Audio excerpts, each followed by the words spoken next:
Bonjour à tous, je suis Ludovic Dupin, directeur de la formation de la Société française d'énergie nucléaire, et nous sommes ravis de vous accueillir pour ce nouveau webinaire de la SFEN. Nous allons aujourd'hui nous intéresser à un sujet qui est passionnant, qui est celui des travaux de préparation du chantier EPR2 à Panly.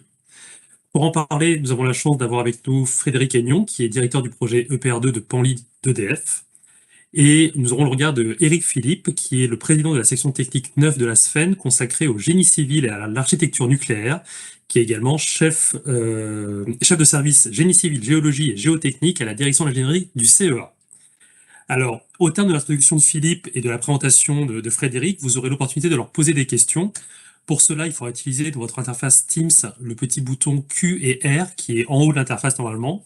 En ouvrant cette fenêtre, vous aurez accès aux questions, enfin à l'espace pour poser les questions, et surtout vous pourrez voter pour les questions qui vous semblent les plus pertinentes, et ensuite je les poserai dans l'ordre de la démocratie.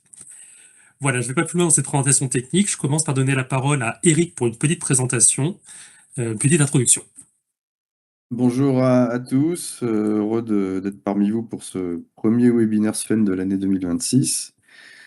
Alors, le chantier des deux premiers réacteurs EPR2 à Panly est officiellement entré dans sa phase de travaux préparatoires à l'été 2024, après l'obtention des premières autorisations administratives.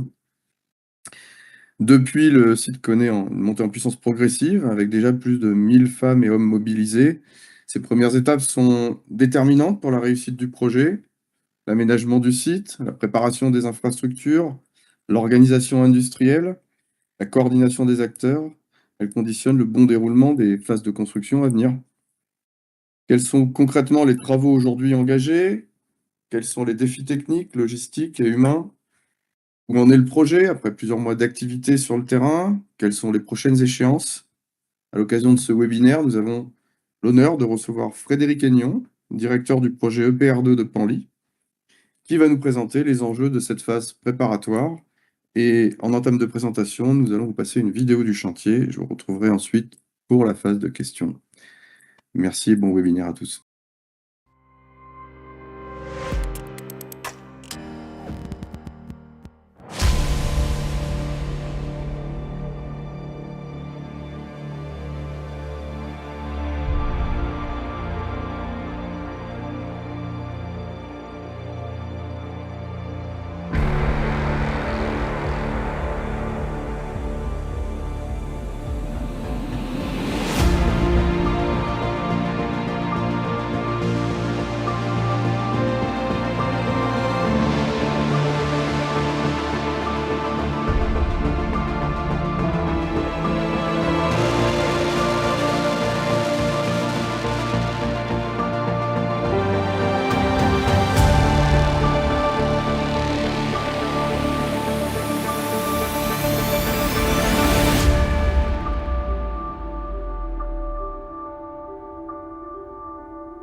à toutes et à tous. Est-ce que vous m'entendez bien?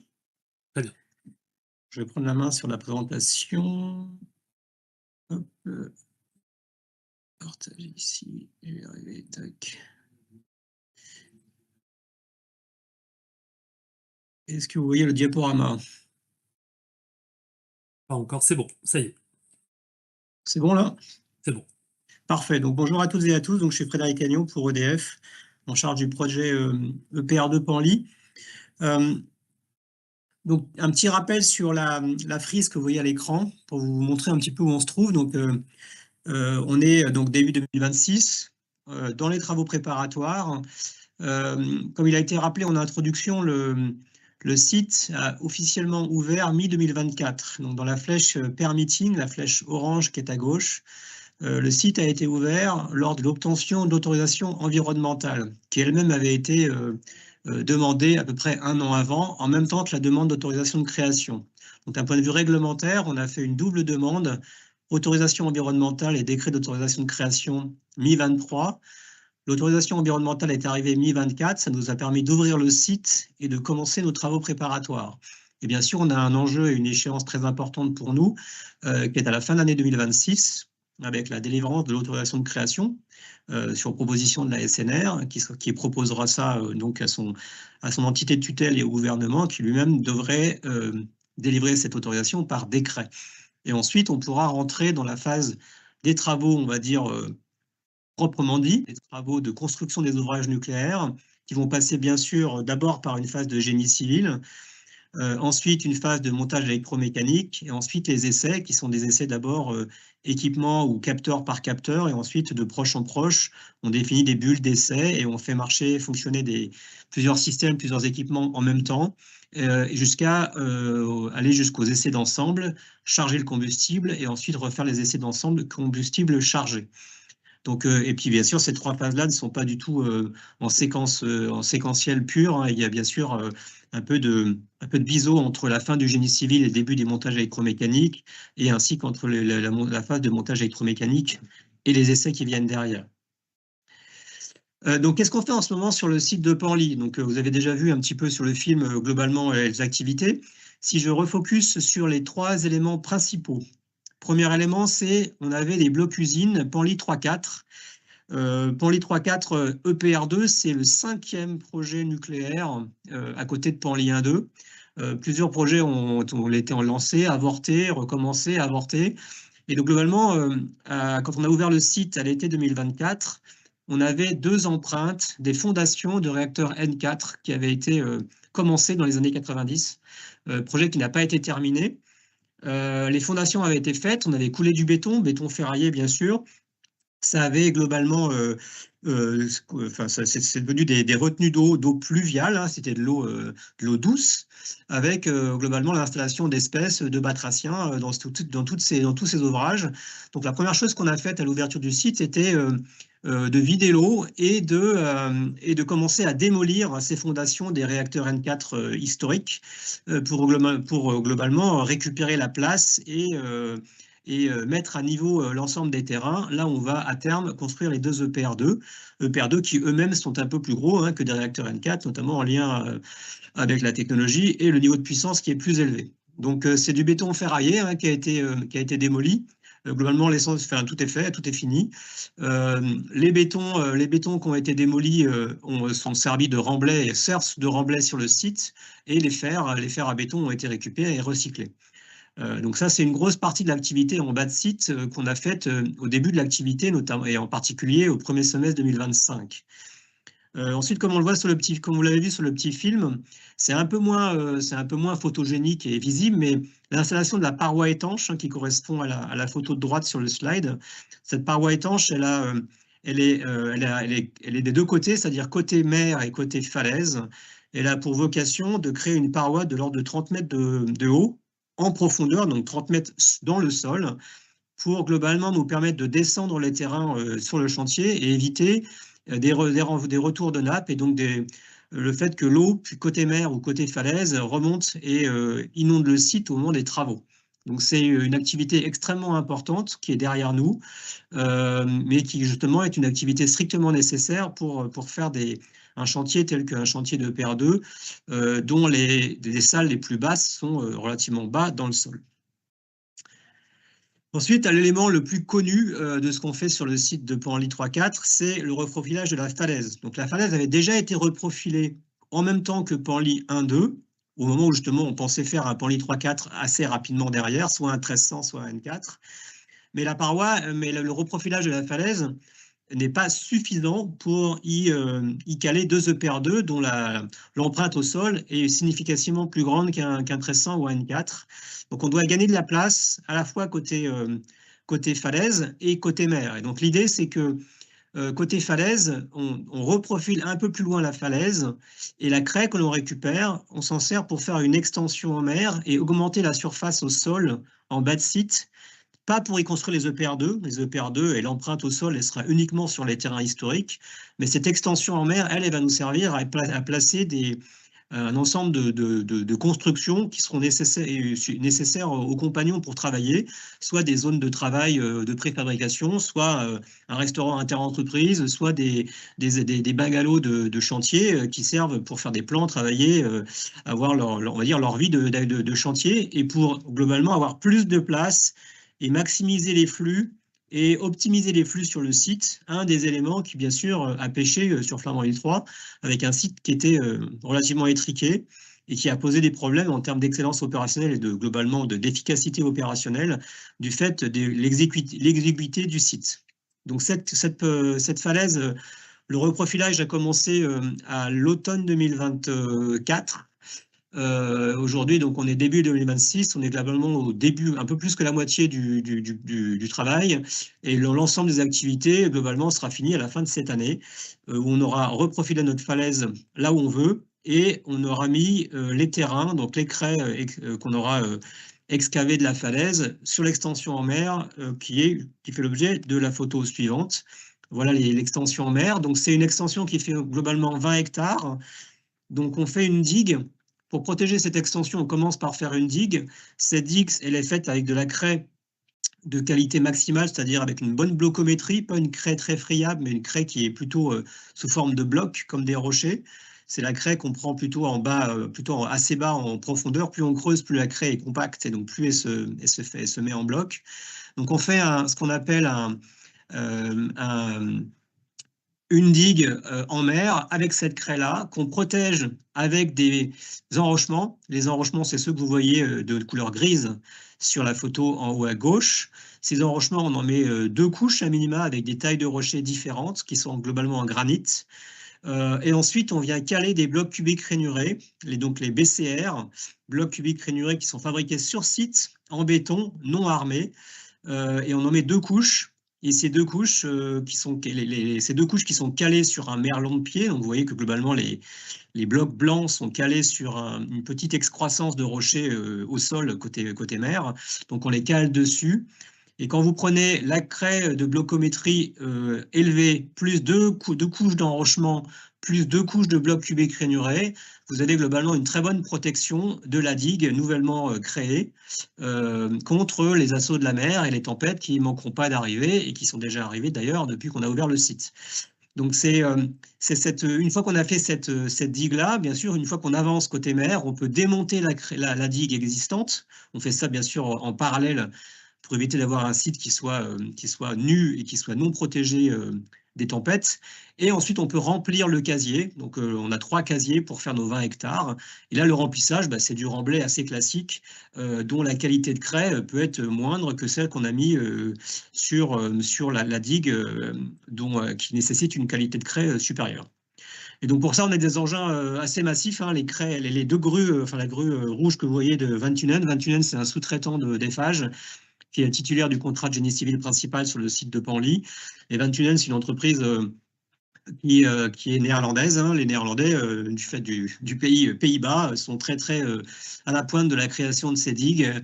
Ils travaillent à la fois pour les Pays-Bas, mais aussi dans les Émirats. Et ils ont cette expertise-là, avec des engins extrêmement impressionnants pour avoir pouvoir aller chercher les blocs cubiques rainurés. Donc la photo en bas à droite, c'est l'enlèvement d'un ancien BCR de la digue historique. Donc ça fait une vingtaine de tonnes, avec un gros déport. Donc vous imaginez le moment nécessaire, enfin le moment que ça fait porter sur la grue.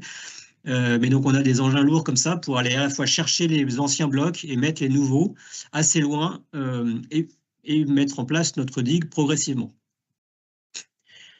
Donc ça, c'est les éléments principaux de nos activités de travaux de préparation. Et comme on l'a vu sur le film, on a globalement 1000 personnes qui travaillent. Donc ces 1000 personnes sont celles qui font le travail. Et pour ça, on doit avoir des infrastructures associées à cette montée en cadence et à l'ensemble des salariés qui passent tous les matins à l'entrée de site. Donc pour ça, on a mis en place un nouveau poste d'accès chantier qui a été mis officiellement en opération lundi dernier, le 2 février, pour l'ensemble des salariés du site. Donc le 2 février, l'ensemble des salariés sont passés par ce nouveau poste d'accès chantier, dont vous voyez le bâtiment en haut à gauche, bâtiment gris, qui est un bâtiment tertiaire, mais avec des sas, à la fois des sas piétons et des sas véhicules, et un grand parking, bien sûr, avec un grand nombre de places et des places électriques. Ça va de soi maintenant en 2025-2026. J'en reviendrai peut-être, mais ce parking-là, c'est un parking en proximité de site. À terme, on aura besoin d'autres parkings qu'on va choisir de placer assez loin du site. Enfin, assez loin, c'est maximum un quart d'heure en bus du site, pour globalement éviter un engorgement trop important des salariés en début et en fin de poste sur le site de Penly. Donc l'idée, c'est qu'on ait certaines personnes qui se garent en proximité et d'autres qui puissent se garer sur des parkings déportés, badger, monter dans un bus en EPI, en équipement de protection individuelle, et puis ensuite passer le poste d'accès chantier, donc le bâtiment gris en haut à gauche, via des sas express, sans rebadger, sans descendre du bus, et aller directement sur leur lieu d'activité en pied d'ouvrage. Ça, c'est un retour d'expérience extrêmement fort, à la fois sur le besoin de fluidifier les flux de personnel et de véhicules lourds de Flamanville, mais aussi d'HPC en Angleterre sur HPC1 et HPC2. Et Sizewell va faire la même chose. L'utilisation de parking déporté avec des bus permet absolument d'aider à ce que globalement les flux le matin et le soir soient optimisés. Et il en va de l'efficacité opérationnelle et surtout du fait que les gens soient globalement positifs et ne soient pas en train de lutter le matin pour avoir une place de parking. Et comme vous le savez, quand ils attendent 5 minutes, c'est jamais dramatique, mais quand c'est la nuit, le matin tôt et qu'il pleut, 5 minutes, c'est toujours plus long dans ces conditions-là que quand il fait beau et qu'on est dehors à l'été. Donc il est important que les gens puissent ne pas être inquiets de ce genre de sujet de logistique pour ensuite être opérationnels et être efficaces sur l'activité du quotidien. La plateforme 114, qui est donc la plateforme en haut de site, en bas à gauche du slide. Donc là, on va y mettre, et c'est déjà le cas, beaucoup d'activités de logistique ou de soutien au chantier. C'est là qu'on aura les 4 centrales à béton. On en aura 2 qui seront prêtes à la fin de l'année 2026. Ces centrales à béton qui vont produire le béton pour les ouvrages nucléaires qu'on va commencer à fabriquer à partir de l'année, un tout petit peu cette année, mais surtout en 2027. Donc, on aura beaucoup d'activités de logistique. On aura le terminal ferroviaire aussi sur la plateforme 114. Donc, on aura un train. Le train, aujourd'hui, la voie ferrée qui sert aux évacuations de combustible usé de Penly 1-2 et qui servira à terme à l'évacuation de combustible usé de Penly 3-4 quand on sera en opération. On va utiliser cette voie aussi pour amener tous les granulats qui vont être nécessaires à la fabrication du béton et donc du génie civil de Penly 3-4. Donc on aura un terminal ferroviaire en haut de site avec un déchargement des trains et alimentation quasiment en direct, en proximité des centrales à béton. En bas à droite du slide, vous voyez la zone des installations avec les bases vie, restaurants interentreprises. Donc le RIE, on l'a ouvert au mois de septembre 2025. Avant, on fonctionnait plutôt avec des frigos connectés ou des solutions un peu plus temporaires. Et ce RIE, il a un bon succès, à commencer par moi qui y vais souvent. C'est important d'avoir cette solution de restauration méridienne pour l'ensemble des travailleurs du site. Dans la photo au milieu, vous voyez une maquette à l'échelle 1. Alors, qu'est-ce que c'est que cette maquette à l'échelle 1? Donc là, on est sur un ouvrage, une galerie, donc c'est un ouvrage enterré, donc il est à moitié enterré avec un édicule qui est au-dessus du sol. Là, on fait avec Eiffage un essai à l'échelle 1 de du process de construction de l'ouvrage nucléaire sur la base des plans et des maquettes, bien sûr, mais aussi de tout le processus de surveillance qu'on doit faire côté EDF vis-à-vis d'un titulaire tel qu'Eiffage, et vérifier qu'on a les bons points de surveillance, les bons process de passage de témoins pour avancer progressivement en qualité. Et donc on fait ça à l'échelle 1 en haut de site avant de construire cette même galerie, mais cette fois dans la vraie vie, à partir du mois d'avril 2026, dès cette année. On aura notre premier ouvrage de la centrale Penly 3-4 qui sera construit cette année. Et donc, ça sera exactement l'ouvrage qui est montré ici à l'échelle 1 et qu'on a fait en 2025 en haut de site. Et côté environnement, alors côté environnement, c'était les premières activités qu'on a faites à l'ouverture du site. Donc, je vous rappelle, mi-2024, on a commencé à travailler sur notre falaise globalement à l'automne ou fin de l'année 2024. Entre-temps, je vous avais dit qu'on avait beaucoup d'eau qui s'était accumulée dans les fondations historiques des N4. Donc, on a récupéré beaucoup d'amphibiens. On a récupéré aussi des chevreuils qui étaient sur le site, environ 25 chevreuils. On a récupéré et on a travaillé à protéger des espèces. Donc, on avait des chauves-souris. On a travaillé aussi quand on a enlevé des arbres, à vérifier qu'on n'avait pas des nids à protéger avant d'enlever certains arbres qui étaient autorisés d'être enlevés au titre de notre décret d'autorisation environnementale.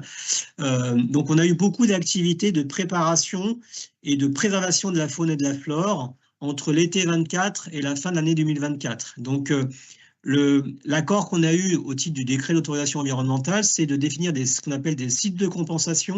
Donc, on en a 13 qui sont dans un rayon de 20 km autour du site de Penly. Donc, c'est sur les 3 communautés de communes principales autour de Penly.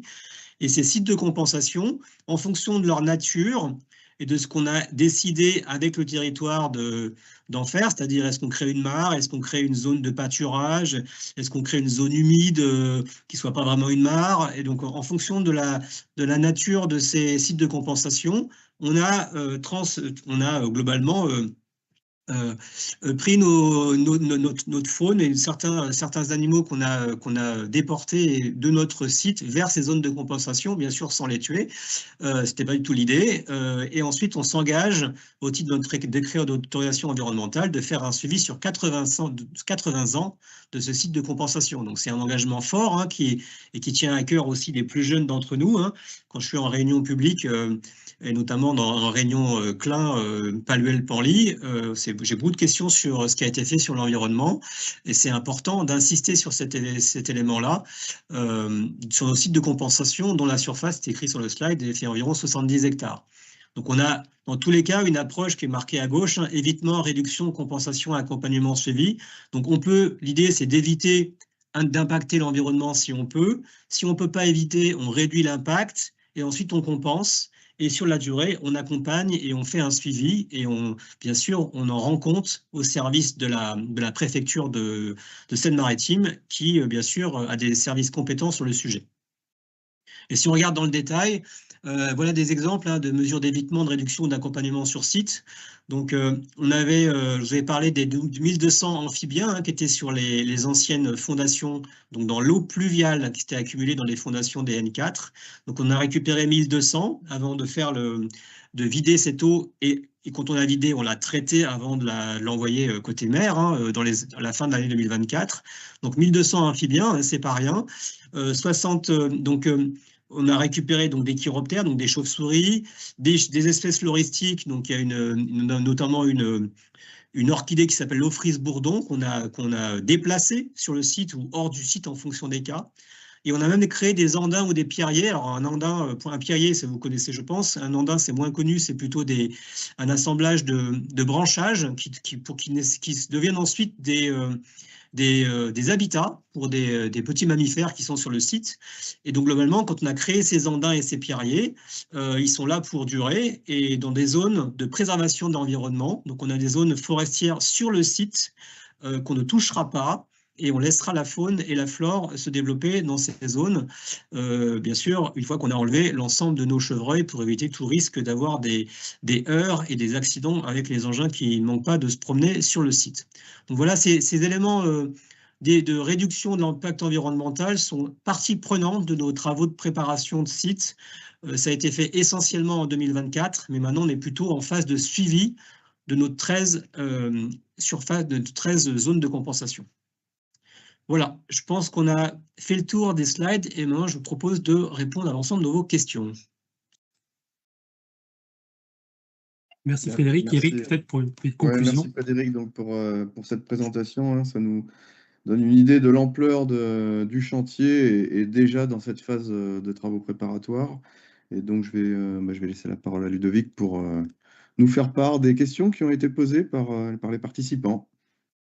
Merci Frédéric, merci Philippe. Donc effectivement, et merci Eric, pardon. Effectivement, on a déjà beaucoup de questions. Je vous rappelle, vous pouvez continuer à en poser quand même, parce que vous votez pour les questions les plus pertinentes en cliquant sur le petit Q&R en haut de l'interface Teams, et donc en votant pour les questions les plus pertinentes. Alors, je vais les prendre dans l'ordre des votes. La première qui a été posée très très tôt dans le webinaire, c'est: est-ce qu'il y a un risque de raz-de-marée, type ce qu'a connu la côte atlantique il y a 10 ans sur Penly? Et est-ce que la hauteur de la digue est suffisante? Et il y a eu plein d'autres questions à la suite que je ne poserai pas, du coup, qui demandent quelle est la hauteur de cette digue. Alors, on a fait le choix, donc bien sûr, ça c'est un sujet extrêmement important, hein. On a fait le choix de construire les EPR de Penly au même niveau que Penly 1-2. Donc, le niveau de la plateforme, quand on parle en niveau, on va dire, les hauteurs d'eau, ou les niveaux, ça se compte en niveau NGF. Donc, la plateforme qui correspond au 0 mètre, donc à l'entrée des bâtiments principaux, l'entrée du bâtiment réacteur typiquement, le 0 mètre correspond à 12 mètres NGF. Ce 12 mètres NGF, c'est le même niveau de plateforme que Penly 1-2.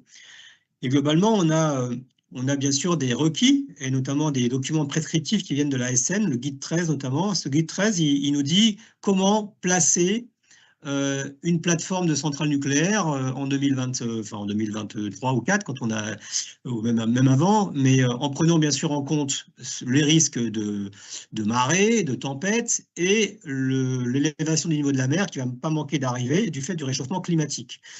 Donc globalement, ce qu'on a fait, c'est qu'avant de choisir de mettre PR2 Penly 3.4 au même niveau que Penly 1.2, c'est qu'on a repassé au crible de ce guide 13 tout le processus de design, et on s'est rendu compte que quand vous prenez une marée de 120, qui est le niveau maximum de marée, une surcote de tempête qui arriverait manque de peau au moment où on a une marée de 120, donc c'est du fait de la tempête, vous avez globalement une dépression, donc ça tire les masses d'eau vers le haut.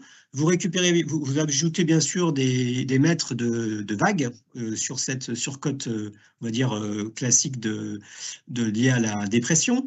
Vous rajoutez globalement 1 mètre d'élévation du niveau de la mer à horizon 2100 pour la Manche, ce qui est relativement conservatif. Et globalement, on a encore plusieurs mètres de marge par rapport à, globalement, au niveau où on cale la digue. La digue, on la cale au même niveau que les... On a une partie de la digue qui va être à 12 mètres, une partie à 22 mètres sur la partie nord du site. Mais globalement, on est largement au-dessus du niveau auquel qu'on atteint quand on fait justement cet empilage des côtes. Et puis, en plus de ça, on met ce qu'on appelle un mur chasse-mer, qui permet justement d'éviter une vague un petit peu plus grosse que les autres, de vérifier que globalement on a un mur en béton qui va chasser l'eau au-dessus des blocs cubiques rainurés. Donc on a plusieurs mètres de marge, et c'est la même marge que ce qu'il y a sur Penly 1.2, et donc on est extrêmement robuste à la fois vis-à-vis des tempêtes, mais aussi du fait qu'on doit prendre en compte l'élévation du niveau de la mer à horizon 2100, parce que globalement, nous, l'idée c'est qu'on démarre Penly 3 à horizon 2038, 60 ans de fonctionnement sur un EPR2, voire peut-être des extensions de durée de vie, un peu comme on veut le faire sur le parc actuel. Donc on est rapidement en 2100 sur nos ouvrages, et donc c'est bien cette échelle de temps qu'il faut regarder. Merci. Alors, question suivante. Vous avez déjà beaucoup parlé de ça, Frédéric, mais on peut-être aller plus loin encore, je ne sais pas. Quels sont les impacts du projet sur la biodiversité? Comment ces impacts sont-ils compensés ou atténués? Et que sont devenues les populations de grenouilles présentes sur le site? C'est vrai que sa dernière question nous en a très souvent parlé à la semaine de ces populations de grenouilles. Donc les grenouilles, je commence par la fin. Donc les grenouilles, les 1200 grenouilles, donc elles ont été récupérées une par une et elles ont été placées sur les sites de compensation. Donc parmi les 13 sites de compensation, il y a des sites qui sont plutôt des zones humides avec des mares. Et donc, avec les services de l'État, et bien sûr, pour faire ça en bonne intelligence et puis pas mettre tout le monde dans une mare et qu'il soit saturé avec globalement trop de trop de monde côté amphibien et une autre mare qui serait un peu plus dépeuplée. Donc ça a été équilibré en fonction des différents sites de compensation qu'on avait identifiés avec les services de l'État et notamment les communautés de communes en proximité du site. Et donc les amphibiens ont été donc déplacés dans ces zones de compensation. Donc idem pour les chevreuils. Pour les chiroptères, donc pour les chauves-souris, on a vérifié qu'il n'y avait pas de chauves-souris avant de d'élaguer ou d'enlever certains arbres qu'il fallait qu'on enlève au moment de la préparation de site. Les ophris-bourdons, donc ça c'est des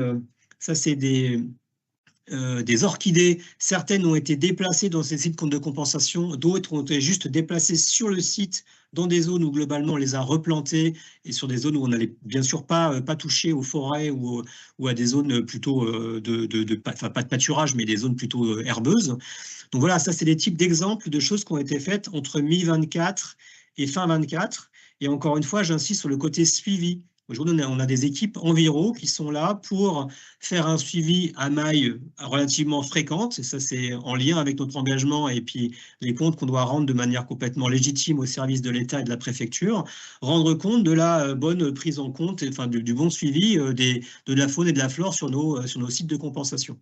Donc ça c'est important. Et côté travaux maritimes, on a des discussions avec l'autorité environnementale sur le sujet, mais typiquement, on va aussi mettre en place une thèse d'étude en partenariat avec l'Ifremer pour travailler sur l'étude de l'impact sur des hermelles. Donc ça, c'est des espèces qu'on trouve en mer en proximité du site de Penly.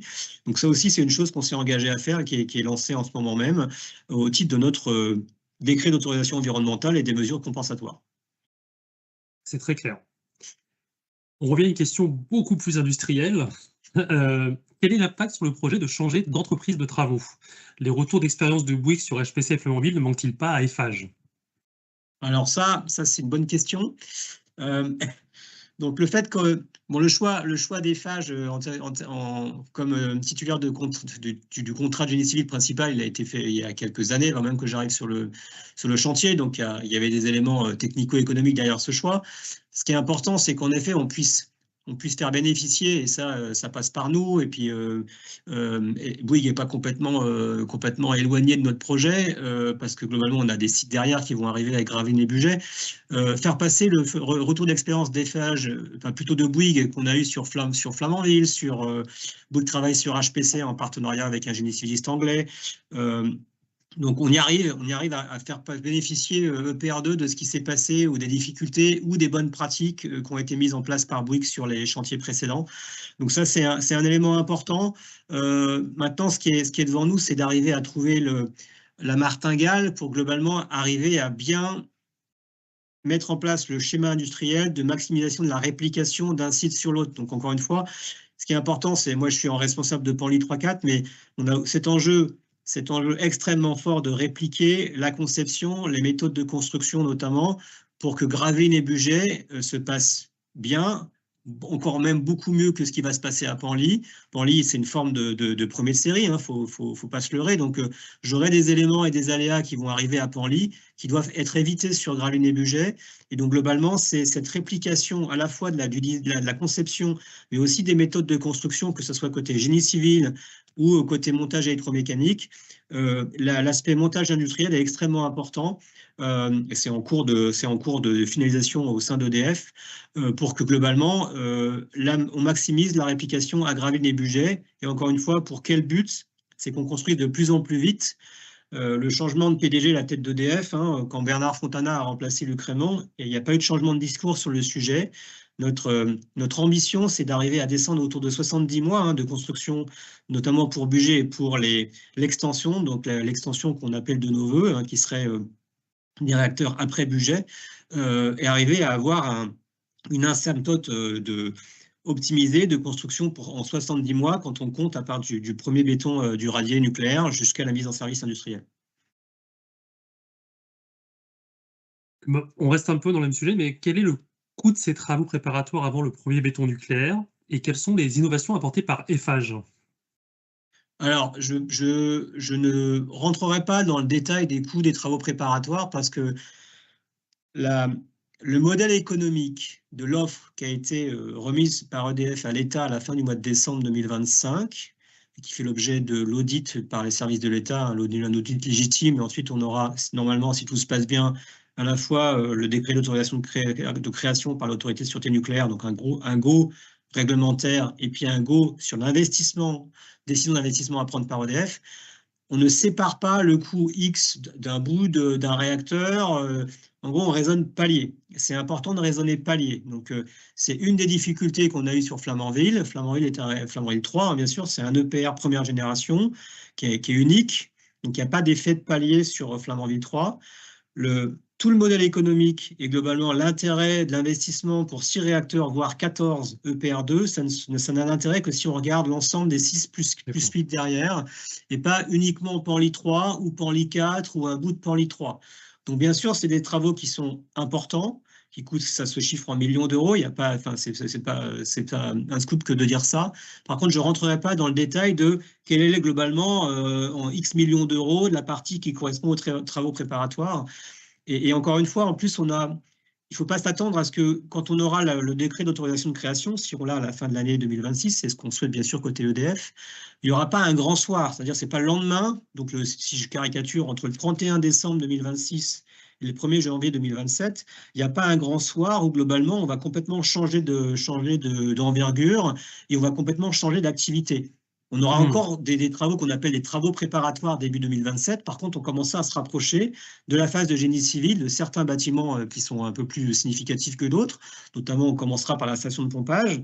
Et de proche en proche, on va commencer à se rapprocher des bâtiments qui sont des bâtiments qui auront à terme soit du combustible nucléaire, soit des systèmes de sauvegarde. Et ce sont ces bâtiments-là qui nécessitent d'avoir le décret d'autorisation de création pour avancer.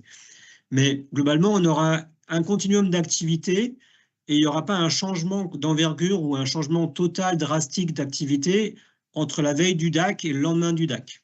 D'accord. C'est très clair. Alors la question suivante est très technique, je la pose sans être sûr d'en comprendre exactement les implications, mais je vous fais confiance Frédéric.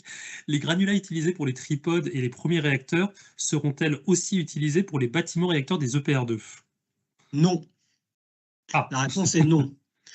Donc, mon cadeau d'arrivée, quand je suis arrivé le 1er mars 2025 sur ce projet, peu de temps avant, il y avait eu 2 articles dans la presse, un sur le Reporter et puis après repris par Mediapart, qui ont laissé entendre que globalement, il y avait un problème de ce qu'on appelle la formulation des bétons, pour le béton qu'on utilise pour fabriquer nos fameux blocs cubiques rainurés, les BCR.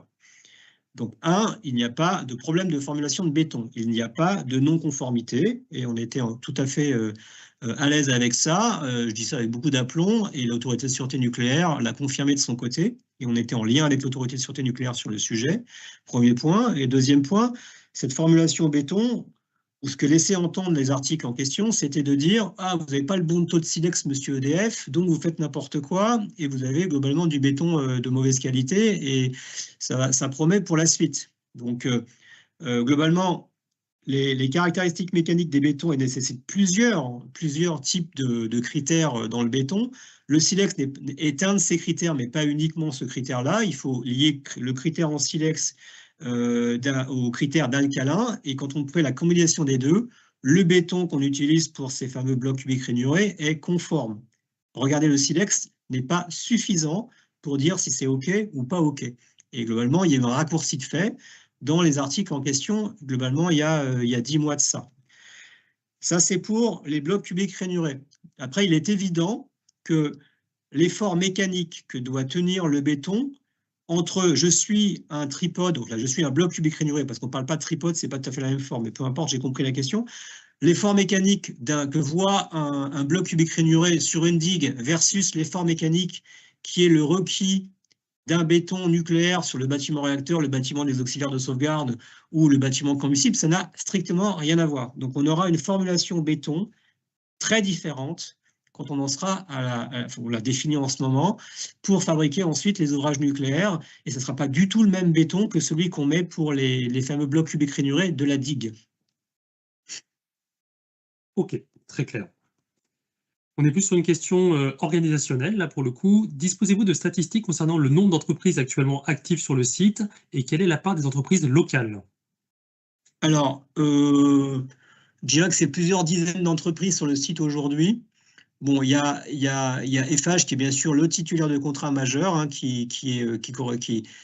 mais Eiffage a lui-même une galaxie d'entreprises, une galaxie de filiales, donc il y a pas un seul Eiffage, il y a beaucoup d'Eiffage. Vous avez du Fougerolles-Ballot, vous avez vu ce nom-là sur un des engins lourds, vous avez du Eiffage Fondation, il y a Dempsey pour la déconstruction des fondations des N4. Donc, même Eiffage a plusieurs noms d'entreprises sur le site, même si c'est globalement tout ça dans le groupe Eiffage.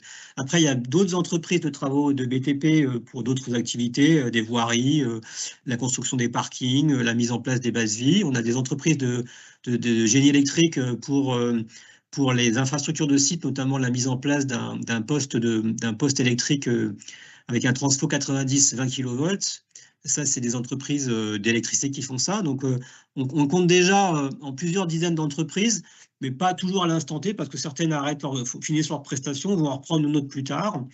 Donc, ça, mais globalement, on a un groupe important, c'est le groupe Eiffage aujourd'hui, bien sûr, à côté d'EDF. Aujourd'hui, on est environ 1000. On va monter à peu près à 10 000 personnes quand on sera au pic du chantier. Mais on a bien sûr un regard extrêmement fort sur le côté local de nos prestations de commandes. Et aujourd'hui, on a à peu près 70% de nos commandes qui sont passées des entreprises de Normandie. Et on y tient absolument à garder ce tissu local. Alors bien sûr, ça ne marche pas pour tout, mais dès qu'on peut passer sur des contrats locaux, on le fait. C'est important, notamment vis-à-vis du territoire, parce que le territoire nous soutient. On a on va dire le motto qui est d'accoutumé, enfin, que j'entends souvent des élus, c'est qu'ils sont en soutien exigeant, parce que bien sûr, ils regardent ce qu'on fait et il faut qu'on amène de la richesse au territoire, mais aussi, quand on amène notre projet, on amène aussi certaines contraintes pour les riverains, donc on doit y travailler, c'est ce qu'on fait tous les jours. Donc on a des élus qui sont en soutien exigeant et qui regardent aussi ce type d'indicateurs dont je rencontre assez souvent dans le comité Grand Chantier. Vous savez qu'on a une organisation avec les services de l'État, où moi, bien sûr, je m'occupe du projet, mais autour du projet et toutes les conséquences sur le territoire autour sont gérées par une coordination Grand Chantier avec un responsable nommé par le préfet et qui nous aide aussi à avoir des services de l'État qui sont coordonnés en face de nous et qu'on puisse avancer collectivement de la meilleure manière possible. Ok. Pour l'exemple suivante, je vais mettre un tout petit peu de contexte pour que tout le monde la comprenne. Il y a l'ASNR qui a publié une série d'avis sur le chantier fin janvier. Et il y a eu un article des Échos qui était un peu inquiétant, qui disait qu'il fallait revoir la copie pour EDF. Et donc, je pose la question, le récent avis de l'ASNR, dont la presse s'est fait écho sur le grand chantier, a-t-il un impact sur le planning actuel? Peut-être qu'il faut expliquer un peu ce qui se passe. Ouais, donc il y a eu cet article. Après, l'ASNR, vous savez qu'ils allaient faire. Enfin, l'ASNR, les avis de l'ASNR sont nécessairement publics, donc on savait ce qui serait écrit. On va dire, on est sur un continuum d'instruction par l'ASN de l'ensemble des sujets techniques qui sont de près ou de loin liés à notre projet Panly ou à l'ensemble des 6 réacteurs du palier. Donc, vous savez que le processus d'instruction qui doit conduire à l'avis de la SNR décision, parce que maintenant qu'il y a eu ce rapprochement entre l'ex-IRSN et l'ex-ASN, qui est devenu la SNR, vous avez une partie qui est la SNR expertise et la SNR décision. Donc l'avis dont fait état l'article des Échos, c'est un avis de SNR expertise. Ce qui est écrit fait partie d'échanges on va dire, assez classiques qu'on a entre nos équipes et les équipes d'instruction côté ASNR. Et donc, on a certains éléments qui sont demandés à court terme, d'autres plus ou moins à moyen terme. Et on est dans un processus itératif de raffinement de nos démonstrations. Et donc, on a des démonstrations qui doivent être apportées à la SNR expertise pour qu'elle-même puisse proposer un avis à la SNR décision. Et donc, on est sur un processus classique d'affermissement de notre conception et de l'appropriation de notre conception par les services de la SNR. C'est très clair. On revient à une question plus technique, du coup. Est-ce qu'il faudra doubler le réseau RTE au départ de la centrale Panly du fait du doublement, grosso modo, de la puissance installée? Et est-ce que les câbles RTE sont optimisés pour réduire les pertes par effet Joule?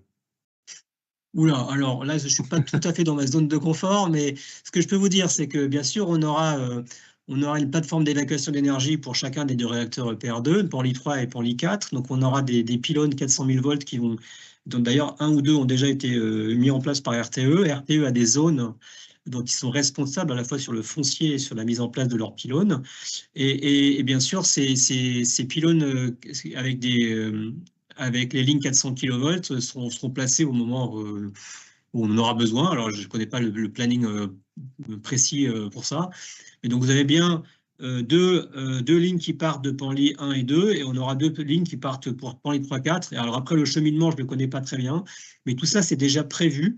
Et on aura un cheminement haute tension comme assez classique hein, en sortie de n'importe quel réacteur nucléaire d'EDF. Ok. Est-ce qu'une partie de la craie enlevée de la falaise peut être vendue à Lafarge et donc participer via la vente de cette craie à financer une partie de la construction? Alors, c'est pas prévu. Je ne sais pas si ça pourrait être une bonne idée, mais c'est pas prévu. Mais pas pour. C'est pas vraiment le business plan d'EDF, pour le premier plan, mais surtout, c'est que si je reviens à mes mesures environnementales, le éviter, réduire, compenser, le éviter, bah, ça commence aussi par éviter de mettre des camions sur la route dans tous les sens, là où on peut là où on peut éviter.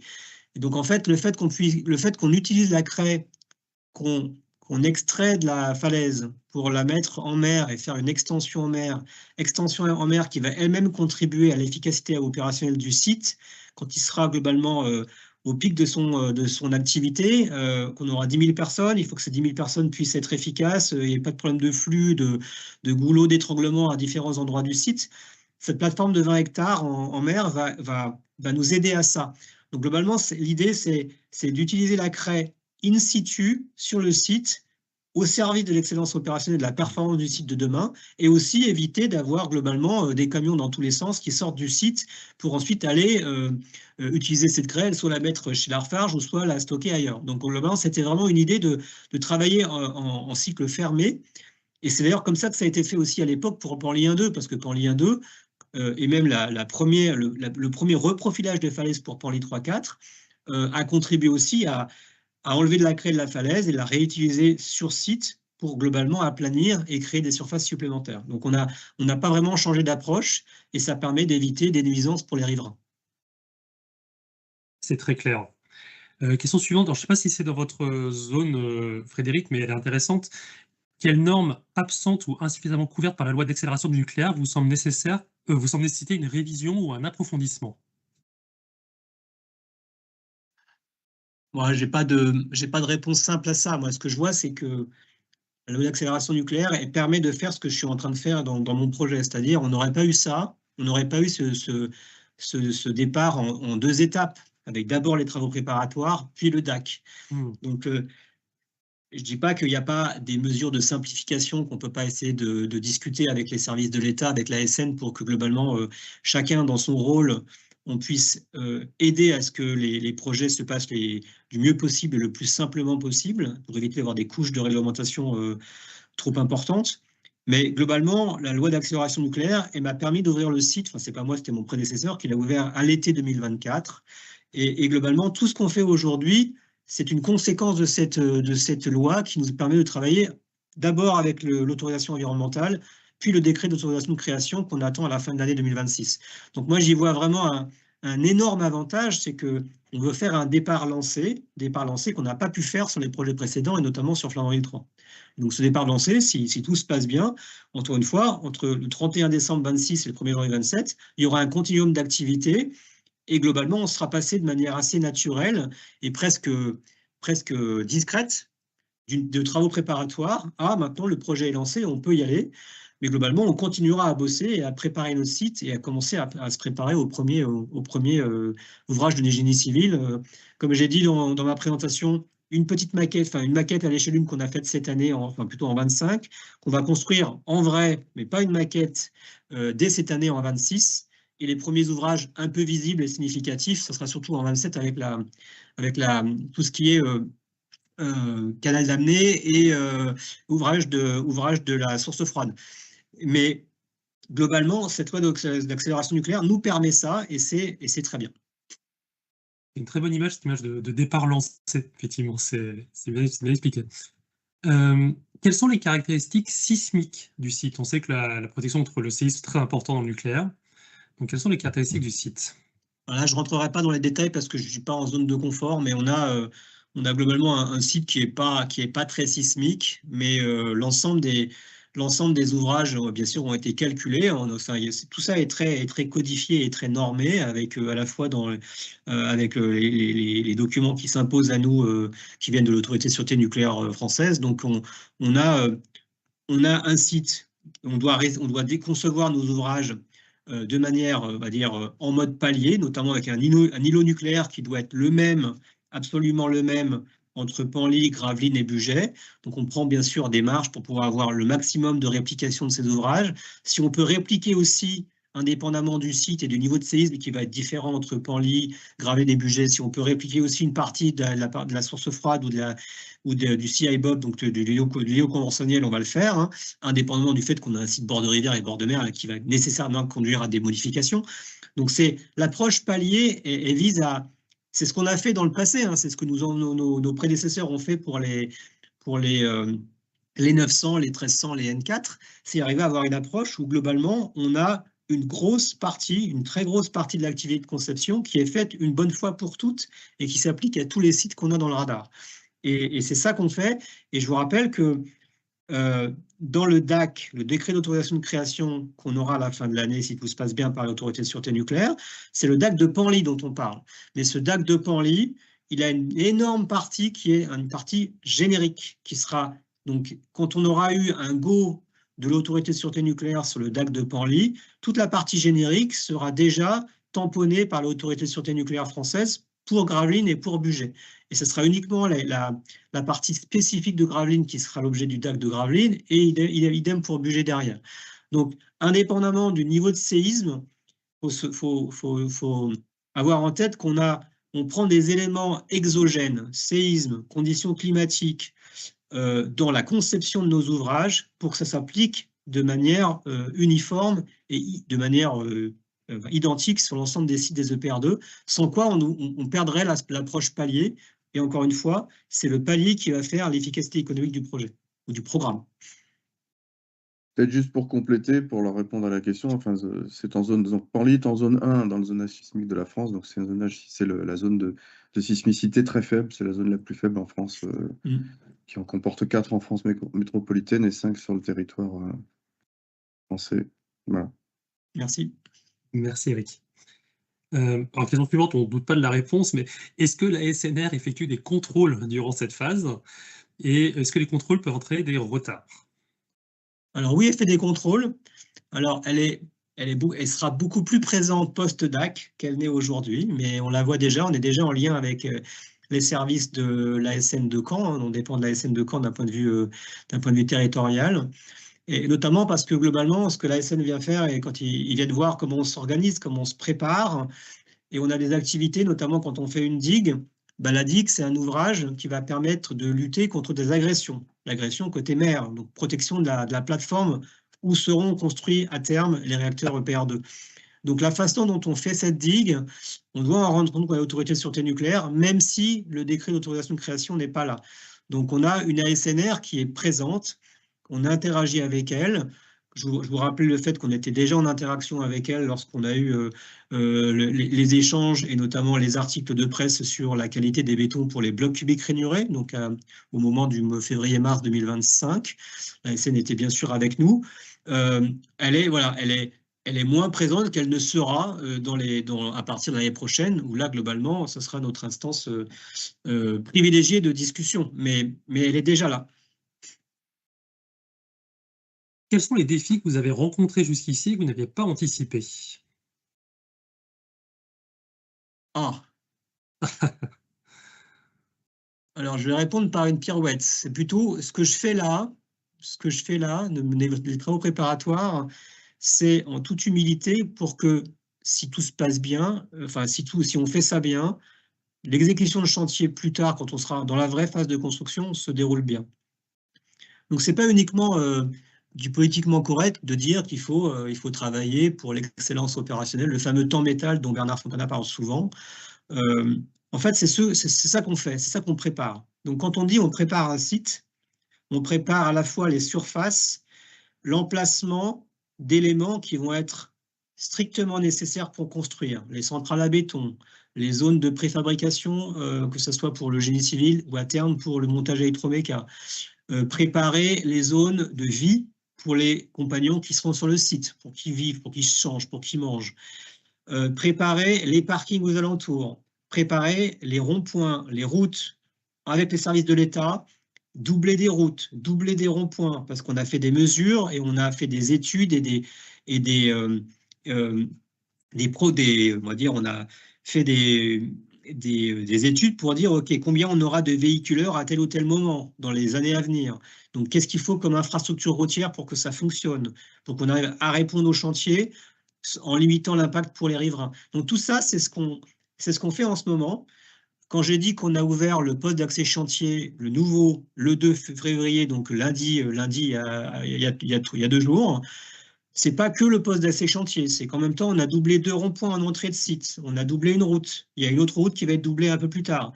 Parce que si on avait grossi notre poste d'accès chantier sans rien faire sur le territoire, le goulot d'étranglement, on l'aurait juste déplacé de 50 mètres, mais on aurait créé une nouvelle zone de difficulté 50 mètres à côté. Donc moi, je suis assez loin de mon nucléaire historique que je faisais quand j'étais dans mes postes précédents. Mais ce que je fais là, c'est pour que la construction et la partie nucléaire qui viendra à terme se déroulent extrêmement bien, plus efficacement que ce qu'on a pu connaître sur Flamanville et même que sur HPC parce qu'on embarque du retour d'expérience d'HPC. Donc c'est ça que je le fais.